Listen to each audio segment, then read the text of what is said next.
하나님이 오늘 저나 여러분에게 이런 사람이 되라, 또 이렇게 하라, 저렇게 하라, 하나님 우리에게 명령을 하실 때가 성경에 보면은 많이 있습니다. 그런데 이런 명령을 하시는 이유는 우리의 행복을 위해서 하나님이 말씀을 하신다라고 하는 사실을 우리가 먼저 기억을 해야 됩니다. 그래서 우리는 이 땅에 살면서 하나님의 주시는 이 말씀을 겸손히 받고 그런 하나님이 요구하는 그런 사람으로 살아가려고 노력하게 될 때에 하나님께서 그의 영으로 우리를 도우실 뿐 아니고 또 그런 사람으로 변화되어서 우리 자신들이 한평생을 복되게 살아가는 이런 놀라운 은총이 있게 되어질 것입니다. 그래서 성경에 보면은 이렇게 말씀하고 있어요. 내가 너희에게 명령하는 이 모든 명령은 하나님 자신의 행복을 위함이 아니고, 한번 따라합시다. 너희의 행복을 위하여. 우리의 행복을 위해서 하나님이 명령하신다. 신명기 10장 12절에 보면은 그렇게 이제 말씀을 하시고 계십니다. 오늘도 오네시모처럼 이렇게 변하여 새 사람 되는 이런 사람이 되도록 너희가 노력해야 된다, 힘써야 된다, 이 말씀을 주시고 계십니다. 이 빌레몬서는 한 장으로 기록되어 있는 짧은 성경이에요. 그런데 이 말씀은 사도 바울이 로마 감옥에 있으면서 골로새 교회를 섬기고 있는 골로새 교회의 아주 유력한 충성스러운 그런 평신도 지도자인 빌레몬에게, 그리고 또 그 주변에 있는 성도들에게 사랑과 화목을 이제 간곡히 요청하는 그런 내용의 편지가 이 빌레몬서에 기록되어 있다고 보시면 됩니다. 그래서 빌레몬서의 편지의 내용은 세 부분으로 나눌 수 있어요. 그 앞부분은 문안 인사와 더불어서 기도의 내용을 1절로 7절에 기록을 했습니다. 그 다음에 이제 두 번째가 오늘 이 본문부터 시작해서 22절까지를 읽어보면은 사도 바울이 오네시모를 위해서 간곡히 요청하는 세 가지 내용의 호소가 이제 기록이 되어져 있습니다. 그리고 마지막은 이제 마무리 인사로 말씀을 하고 있습니다. 사도 바울이 골로새 교회의 이 빌레몬에게 간곡히 요청하는 이 세 가지 내용이 빌레몬서 전체의 핵심 내용이라고 보시면 돼요. 그 첫 번째 이제 호소의 내용은 오네시모의 변화된 모습을 전달하면서 빌레몬의 그 불쾌한 감정을 이제 완화시키려고 하는 이런 모습을 이제 우리가 읽을 수가 있습니다. 왜냐하면은 이 오네시모라고 하는 사람은 빌레몬의 종이었는데 종이 주인의 것을 가지고 도망간 이제 그런 사람이었기 때문에 그 사람의 변화된 소식을 들을 때에 감정이 불쾌할 수가 있다는 거죠. 그래서 바울이 그것을 이제 알고 빌레몬에게 간곡히 호소하는 그런 내용이 이제 기록되어 있고, 그 다음에 이제 두 번째는 오네시모의 잘못을 사랑으로 용서해주고 형제로 받아줄 것을 간곡히 간청하는 그런 내용이 이제 12절로 16절에 기록이 되어져 나옵니다. 그리고 세 번째 이제 호소는 오네시모가 내게 빚을 진 것이 있다고 하면은 내가 대신 갚겠다. 그것을 이제 말씀을 하면서 마지막으로 오네시모를 용서해 주므로 바울 자신의 마음이 평안할 수 있도록 해달라. 사도로서 이제 빌레몬에게 간곡히 요청하는 그런 내용이 이제 이 빌레몬서 전체의 중요한 핵심 내용들이라고 말할 수가 있습니다. 오늘 본문 11절을 이제 우리가 한번 다시 읽어보도록 하겠습니다. 그가 전에는 내게 무익하였으나 이제는 나와 내게 유익함으로, 여기 그가 오네시모를 말합니다. 전에는 내게 무익한 존재였지만은 이제는 나와 너에게 유익한 사람이 되어졌다. 여기서 전에는, 이제는 그 시간을 알리는, 시기를 알리는 이 두 단어가 오늘 우리가 기억해 둘 필요가 있습니다. 이 말은 오네시모가 예수를 믿기 이전에는 이런 사람이었는데 예수를 믿은 이후에는 이런 사람으로 변화되어진 것이다. 이것을 이제 말씀을 하시고 계세요. 그러면 먼저 오네시모는 예수를 믿기 전에 어떤 사람이었느냐, 이 부분을 이제 우리가 한번 살펴보아야 할 것 같습니다. 오네시모는 본래 빌레몬의 종이었는데 주인의 소유를 훔쳐서 도망한 이런 자가 되어졌다. 이것을 이제 우리가 알 수가 있습니다.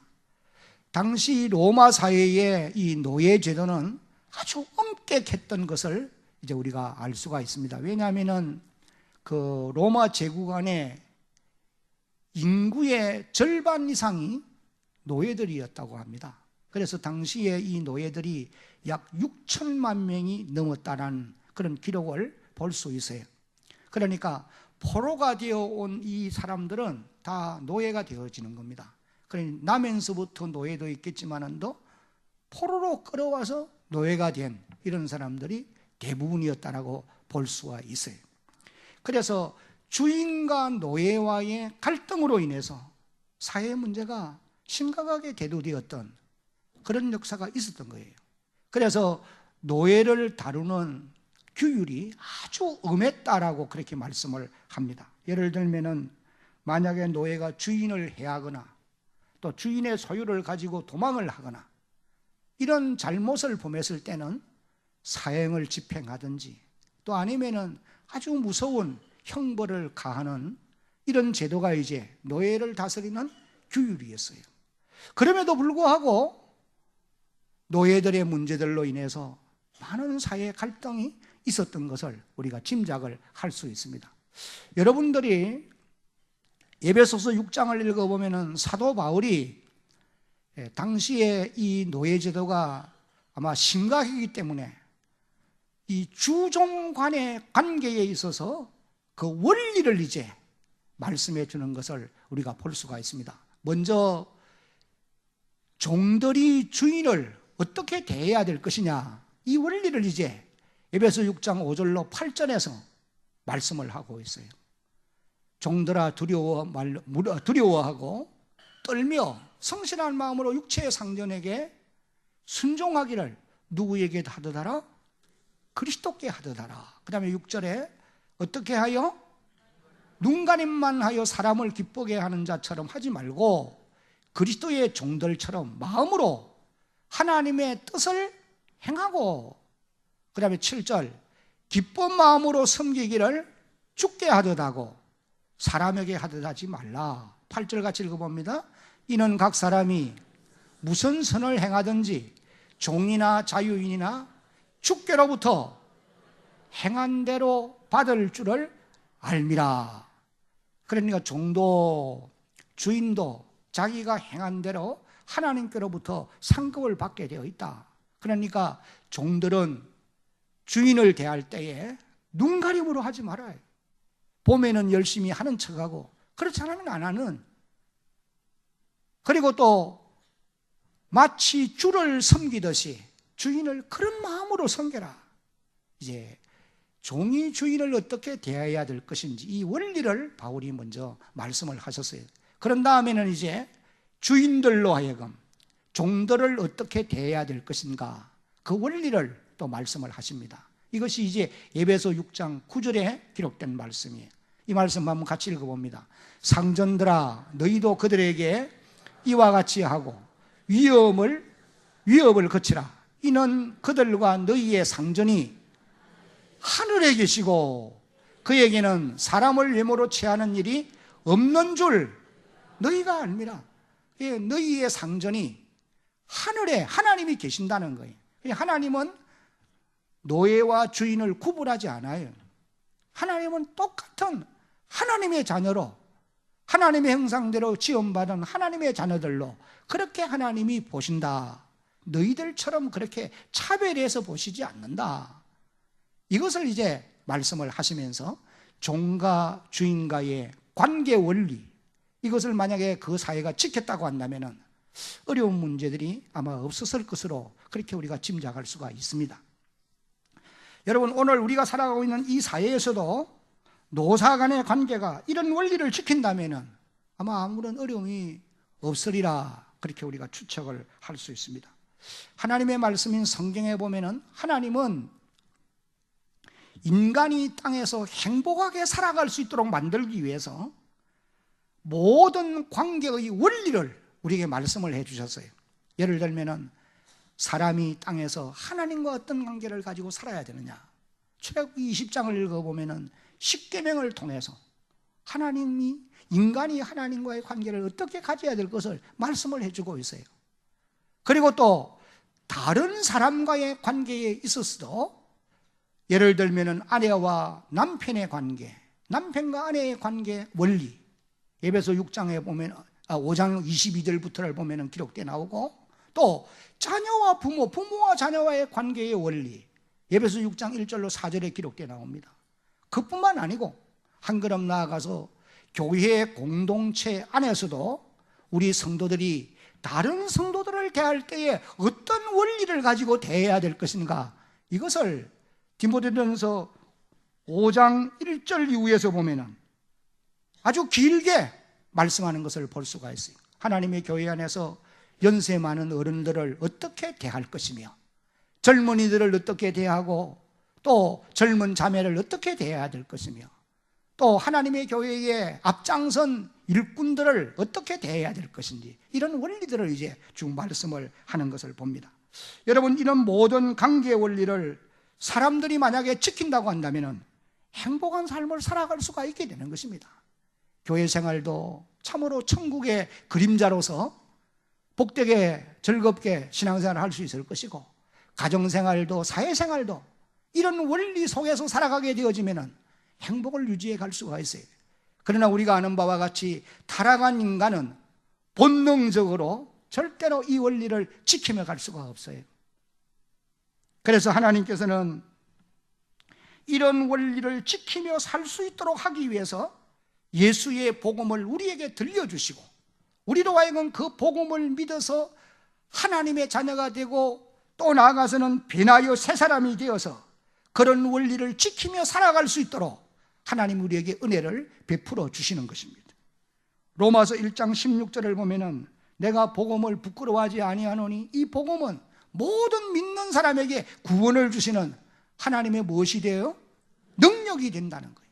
먼저는 유대인에게, 또한 헬라인에게, 모든 사람들에게 이런 놀라운 역사가 일어나게 되어 있다. 17절을 보면은 복음에는 하나님의 의가 나타나서 믿음으로 믿음에 이르게 되나니 하나니 기록된 바 오직 의는 믿음으로 말미암아 살리라 함과 같으니라, 그렇게 기록했습니다.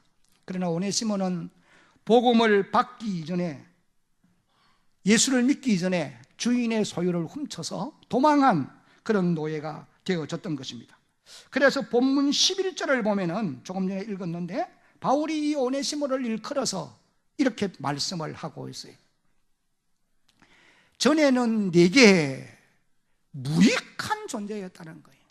전에는 내게 무익한 존재였으나, 그렇게 이제 말씀을 하십니다. 여러분, 여기 무익하다고 하는 이 말의 의미는 쓸모없는 자, 또 혹은 소용가치가 없는 사람, 그런 의미로 이해를 하시면 되겠습니다. 타락한 인간이 본능대로 살면은 바로 이런 모습으로 살 수밖에 없어요. 오늘 저나 여러분들이 예수를 구주로 믿어서 하나님 자녀가 되었지만도 여러분들도 본능대로 생각하고 본능대로 행동하면은 이런 결과가 올 수밖에 없다는 것을 잊어서는 안 될 것입니다. 그러므로 우리 성도들은 성령의 능력으로 육체의 소욕을 제어하고 성령의 소욕을 따라 성령의 열매를 맺는 삶을 살아가려고 노력해가는 이런 하나님의 사람들이 되어야 할 줄로 믿습니다. 갈라디아 5장을 읽어보면 16절로 23절까지 아주 바울이 길게 뭐라고 말씀하시느냐? 육체의 소욕을 따라 살지 말라. 육체의 소욕은 현저하게 나타나는데 어떤 모습으로 나타나느냐? 음행과 더러운 것과 호색과 술수와 원수를 맺는 것과 분쟁과 시기와 질투와 미움과 다툼과 술 취함과 방탕함과 이런 악한 모습들로 나타나게 되어 있다는 거예요. 이게 육체의 소욕이라는 거예요. 그러나 성령의 소욕은 성령의 열매로 나타나게 되어 있는 것입니다. 성령의 열매가 무엇입니까? 사랑이지요, 희락입니다, 화평이에요, 오래 참음이에요, 자비와 양성과 충성과 온유와 절제와 같은 이런 아름다운 삶, 이런 아름다운 열매, 이것이 이제 성령이 요구하는 열매들이라는 거예요. 여러분들이 성령의 도움을 입어서 이런 열매 맺는 삶을 살아가려고 노력하는 그런 주의 백성들이 되어야 할 줄로 믿습니다. 이제 두 번째로 이 오네시모는 예수를 믿은 이후에 어떤 사람이 그러면 되었느냐? 사도 바울이 오네시모를 어떻게 만나서 복음을 전했는지 이 부분은 우리가 알 수가 없습니다. 그러나 분명한 사실은 바울이 로마 감옥에서 이 오네시모에게 구원의 복음을 전해서 그로 하여금 예수를 구주로 믿게 했고, 그리고 변하여 이제 새 사람이 되었다라고 하는 사실은 틀림없는 사실이에요. 여기 이제 10절 말씀을 다시 한번 봅니다. 10절입니다. 갇힌 중에서 낳은 아들 오네시모를 위하여 내게 간구하노라. 여기 갇힌 중에서 낳은 아들이라 그렇게 표현을 했어요. 여기 낳았다는 말은 복음을 전해서 그로 하여금 거듭나서 하나님의 자녀가 되어졌다, 그런 의미의 말씀이에요.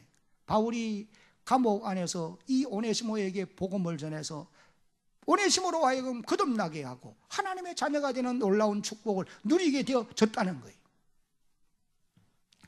여러분, 우리 사람이 이 땅에서 어머니의 태로부터 이 땅에 한 번 태어나면은 그 한 번 태어난 결과는 두 번 죽게 되어 있다는 거예요.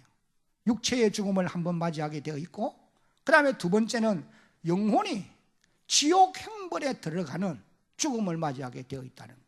그러나 사람이 복음을 받고 예수를 믿어 변하여 새 사람 되면은 두 번 나는 결과가 되는 것이죠. 한 번은 어머니의 태로부터 이 땅에 태어났고, 또 다른 한 번은 거듭나는 것입니다. 예수를 구주로 믿음으로 성령이 우리를 거듭나게 해주는 거예요. 두 번 나게 하는 거예요. 그렇게 하면은 한 번 죽는다, 육체의 죽음 한 번 맞이하게 된다. 그 이후에는 이제 우리의 영혼이 영생의 나라에 들어가는 복을 누리게 되어지는 것입니다. 그래서 성경이 그렇게 말씀을 하고 있어요. 한 번 나면 두 번 죽고, 두 번 나면은 한 번 죽게 되어 있다. 여기 이 오네시모는 다시 태어나는 이런 이제 복을 누리게 되었고, 그 다음에 이제 두 번째는 이 오네시모는 믿은 이후에 유익한 사람이 되어졌다는 거예요.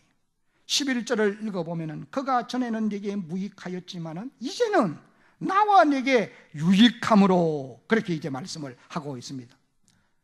그리스도인이 되어진 이후에 그는 많은 사람들에게 도움을 줄 수 있는 그런 유익한 사람이 되어졌다는 말씀이, 여러분, 오네시모라고 하는 이 이름의 뜻이 유력한, 또 도움을 주는 그런 의미라고 말씀합니다. 아마 부모님이 오네시모를 낳아놓고는 너는 앞으로 이 땅에 살면서 유력한, 그리고 다른 사람들에게 많은 도움을 주면서 살아가는 사람이 되라, 아마 그런 의미로 이런 이름을 지어주었을 것이 분명한 사실이. 그런데 그가 예수 믿기 이전에 인간의 본능대로 살아갈 때는 그런 사람이 되지 못하고 무익한 존재, 쓸모없는 인생이 되어졌던 것입니다. 그러나 믿은 이후에 이 사람은 자기 이름의 그 뜻대로 많은 사람들에게 유익을 주는 하나님의 사람으로 바뀌어지게 되어졌던 겁니다. 그리고 또 이 오네시모는 세 번째는 바울의 신복이 되어졌다, 그렇게 표현을 합니다. 12절을 읽어보면은 12절은 소리내서 한번 읽겠습니다. 시작. 내게 그를 돌려보내노니 그는 내 신복이라. 여러분, 여기 신복이라는 말은 여러분 가지고 있는 성경을 보면은 신복이라는 말 옆에 아라비아 숫자로 1자를 써넣었을 거예요. 그 아라비아 숫자를 난해주 제일 밑에 빈칸에 보면은 무슨 말로 기록했느냐? 뭐라고 기록되어 있어요? 심장이라고 기록되어 있어요. 이 신복이라는 말은 심장이라는 의미예요. 사람의 지체 가운데 가장 중요한 부분은 심장이지요. 그러니 바울이 오네시모를 그런 나의 신복이라고 표현하는 이유는 자신의 사역에 있어서 없어서는 안 되는 가장 귀한 인물이다, 귀한 사람이다, 그런 이제 표현으로 이와 같이 비유적으로 말씀을 하고 있는 것입니다. 사랑하는 성도 여러분, 오늘 저와 여러분들도 이 땅에 어디를 가든지 어느 곳에 있든지 어떤 상황 가운데 쓰든지 여러분들이 신복이 되어야 되는 겁니다. 가정에서도 심장 같은 사람이 되어야 되겠고, 하나님의 교회에서도 없어서는 안 되는 심장 같은 사람으로, 일꾼으로 나타날 수 있어야 되겠고, 이 나라와 민족에게 있어서도, 이 사회에 있어서도 심장 같은 사람의 역할을 할 수 있어야 되겠고, 여러분의 일터에서도 심장 같은 사람으로 나타날 수 있는 그런 하나님의 사람들이 되어야 할 것을 우리에게 교훈하고 있는 것입니다. 한번 같이 따라하겠습니다. 심장 같은 존재가 되어야 합니다. 오네시모가 바로 그런 사람으로 변화되었다, 이것을 말씀을 하셨어요. 그리고 그 이후 50여 년이 지난 이후에는 이 오네시모는 에베소 교회의 감독이 되어졌다고 역사가들이 기록을 한 것을 볼 수가 있습니다. 이제 세 번째로 오네시모는 바울을 만나 복음을 듣고 믿게 되어진 이것이 그의 인생에 있어서 가장 큰 복이었다, 이것을 우리에게 말씀해 주고 있는 것입니다. 사람은 누구나 만남의 복이 필요한 것입니다. 누구를 만나느냐 너무나 중요한 것이죠. 한번 생각해 보십시오. 이 오네시모가 로마로 도망을 갔는데 로마에 가서 똑같은 유행의 도망자들을 만났다고 한다면 어떤 결과가 오게 되었겠느냐? 아마 더 중한 죄를 범하게 되었을 것이고, 그의 인생은 정말 무익한 자, 쓸모없는 인생이 되어졌을 수 있겠죠. 그러나 바울을 만나 복음을 듣고 예수를 믿어 변화된 새 사람이 되므로 이제는 더 이상 무익한 자가 아니라 유익한 존재로 바뀔 수가 있게 되어졌다는 거예요. 참으로 놀라운 사실이에요. 오늘 저와 여러분들도 예외가 되어질 수 없을 것입니다. 앞으로도 마찬가지입니다. 이 땅에 살아가는 날 동안 내가 누구를 만나느냐 너무나 중요한 것이죠. 오네시모가 이렇게 변화되는 과정을 한번 우리가 추측을 해보면, 바울이 감옥에서 처음으로 오네시모를 만났을 때에 이 오네시모는 다루기가 힘든 사람이었을 것이다, 그런 추측을 해볼 수가 있어요. 왜냐하면 집주인에게서 도망쳤던 노예가 다시 이제 붙잡혔기 때문에 노예의 심정을 우리가 이해를 해볼 수가 있다는 거죠. 아마 바울이 복음을 전하기 위해서 오네시모를 처음에 접근했을 때 오네시모는 바울의 전하는 이 복음을 순수하게 그냥 받아들였다라고 볼 수는 없을 거예요. 왜? 그의 마음은 지금 악할 대로 악해져 있는 그런 상황이에요. 아마 그래서 바울을 향해서 나는 더 이상 희망도 없는 사람이니까 나는 이렇게 살다가 끝낼 겁니다. 그러니 내게 더 이상 말하지 마세요. 아마 그렇게 이제 표현하는, 다루기 힘든 이런 사람이었을 수 있다는 거예요. 그런데 어떻게 바울로 인하여서 복음을 받아들이고 예수를 구주로 믿어서 하나님의 자녀로 태어나고 거듭난 사람이 되되 변하여 정말 새 사람이 될 수가 있었겠느냐? 그것은 바울이 끝까지 사랑으로 접근했기 때문이다, 그렇게 말할 수가 있는 것입니다. 사도 바울도 자신이 얼마나 완악한 사람이었습니까? 그러지만은 또 사도행전 7장을 읽어보면은 서대반이 죽어가면서도 넓은 사랑의 마음을 가지고 드리는 기도를 듣고 바울도 마음에 감동을 받았어요. 사도행전 7장 60절을 읽어보면은 서대반의 기도가 이렇게 기록되어 있습니다. 서대반이 무릎을 꿇고 크게 불러 이르되 주여 이 죄를, 자기를 향하여 돌을 들어 치는 이 사람들의 죄를 그들에게 어떻게 하지 마시고 돌리지 마옵소서, 이 말을 하고 어떻게 됐어요? 잤다는 거예요. 죽었다는 것입니다. 바울은 가장 옆에서 이 말을 들었을 것이고 눈으로 보았을 거예요. 여기에서 이 바울의 마음이 어느 정도 감동이 되어졌던 것을 짐작을 할 수가 있습니다. 이와 같이 바울 사도도 사랑의 마음으로 오네시모의 마음을 열었던 것이 분명하다, 그렇게 말할 수 있어요. 대부분의 사람들이 그렇습니다. 아마 이 가운데도 그런 사람들이 많을 거예요. 처음에는 예수 믿으라고 하면 그냥 고래고래 소리 지르고 야단했던 사람도 있을 거예요.